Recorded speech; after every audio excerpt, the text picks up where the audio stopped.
That's a call coming in from JC Divakar Reddy, who is the chairman of the Standing Committee on Food and Consumer Affairs. But how fair is this move, and what kind of an impact is it going to have? Let's go across to Sonali Krishna with some more perspective. Sonali.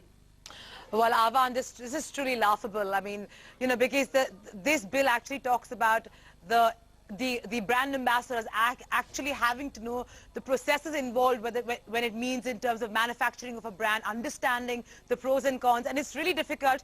These guys are truly celebrities. This is services rendered because of their popularity, and it's a bit difficult and very bizarre that it's a 10-year jail imprisonment. The impacts, if it goes through, the impact is going to be twofold. One is that they will definitely lose their alternate stream of revenue, which is coming from endorsements. But the other big deal is that ads or advertisements and creative agencies who use these guys left, right, and center will suddenly find themselves, in the middle of a big dilemma, because they will finally have to write scripts and use their creativity to actually sell products and sell brands. But having said that, let me get the expert on board. We have Shailendra Singh joining us on the phone line from Bombay, and he's a man who's handled a lot of crises like this in the past, and also very familiar with how the endorsement business goes. Shailendra, if you can hear me, what is your first thoughts of this recommendation on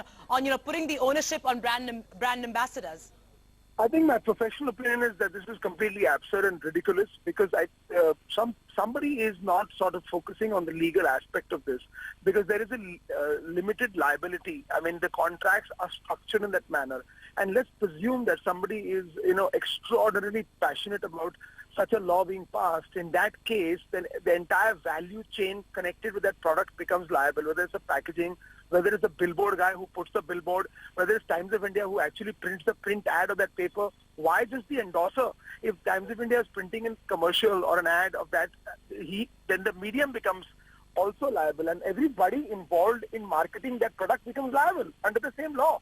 So it's A, absurd, it's B, very regressive, and just a flip side to it, because I heard Mr. Reddy and he sounded so passionate, and I sometimes wonder that some of the decision makers are most people above 60, but the country has 600 million people below the age of 25. Some young people have to be now in the decision-making shoes. And having said that, the last critical point is, with this logic that they're applying to brand endorsers, what about the politicians who are actually endorsing the manifestos that they get elected for and not delivering to the country? Under that law, then therefore every politician should be behind power who doesn't deliver. Shailendra, I want to ask you, do you think this is a case of, being soft targeting really, given the fact that they're the easiest to actually go and, talk about, some kind of consumer protection bill? I mean, let's face it. I mean, there are Lux, Dollar, underwear, etc., etc., Salman Khan, Akshay Kumar, all endorsing these. All of us know that these guys don't actually use the products they endorse. So, also, given your knowledge about the space, tell me, does any country in the world have such rules? No, that's what I said, that this is a very regressive, and I think it is a diversion from the reality, because the fact of the matter is that you also, Sonali, and everybody at ET now understands that we have far many more serious agendas to regulate and supervise and actually have governance on. The fact of the matter is that this is one of the most topics that has no bearing. You'll soon see that this law will be reversed, because it makes no sense, because the celebrities themselves can actually create a limited contract. They can say they have limited liability. To say that they're responsible to understand the product, I mean, you're personally being a media person, don't you find this funny? And second point that you brought up is that yes, we are a populous nation. If you want to bring up any kind of distraction or eyeballs or TRPs, we pick up anything in this country that is popular. That is particularly cricket, Bollywood, or we pick up like IPL, we picked up and brought. Fair enough, it got the eyeballs. But did it need an IPL? What was our chief minister doing for 10 years? So such issues, I feel, are being sort of made a bit more casual.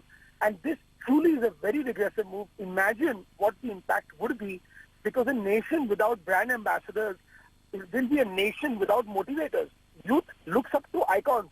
You're telling icons to go sit at home now. It's not about the money they make. They also become idols and brands for young generations. This is what this is all about. It's about inspiration. And this is the logic same way. Mr. Narendra Modi used Amitabh Bachchan for Gujarat. Does it make Amitabh Bachchan liable for Gujarat and its riots or anything that happens there? Sure. I mean, it's Sure. illogical. For You know, me, it doesn't make any sense. last question, Shailendra. Last question. Do you actually see this going through? Do you think this is a plausible bill that will actually be passed, by the two houses? Do you see this going through? I personally believe, Sonali, that if this is even getting considered, the entire youth population of this country, anybody who understands what the future of India holds should actually hit the streets for a change. They should actually burn the candle for the right reason this time. This is really regressive, and this is not what this nation needs, man. There are far more serious agendas on the table than making brand ambassadors responsible and sending them to prison for the quality of the product that they have no clue about. It's just an advertising medium, just like a billboard or a print ad. Okay, Shailendra as well as Sonali, thank you so much for joining in and giving us that expert perspective. And clearly that's really the headline, a truly regressive move, because a nation without brand ambassadors is a nation without motivators. That's Shailendra Singh's view on the same. But on that note, we're completely out of time. Wind it down on the show. Thanks so much for watching.